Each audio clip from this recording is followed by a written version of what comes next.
கடல்வாழ் உயிரினமான சீல் வயிற்று வலியினால் உபாதையினால் கரை ஒதுங்கி தவிச்சிட்டு இருந்தது. அப்போ வந்த கடல் ஆர்வலர்கள் அந்த சீலை என்னன்னு செக் பண்ணி பார்க்கும்போது அதன் வயிற்றில் 2 குட்டிகள் இருந்தது தெரிய வந்தது. அது கன்சீவாக இருந்தது. உடனே அதை ஸ்கேன் பண்ணி பார்த்துட்டு அந்த பொசிஷன் பார்த்துட்டு நல்லா இருக்கான்னு செக் பண்ணிவிட்டு அதுக்கு ட்ரீட்மெண்ட் கொடுத்து அழகாக சுகப்பிரசவம் பண்ண வச்சு அந்த 2 குட்டிகளையும் தாயோடு சேர்த்து அரவணைச்சி நல்லா பார்த்துக்கிட்டு திரும்பியும் கொண்டு போய் அதோட இடத்துல அதை அற்புதமாக கொண்டு போய் விட்டு வந்தாங்க.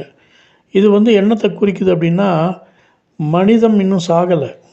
இது உலகத்தில் எல்லா இடத்துலையும் எல்லா ஜீவராசிகள் மேலேயும் ஜனங்கள் அன்பாக இருக்கணுங்கிறத குறிக்கிற அற்புதமான காட்சி உங்களுக்காக.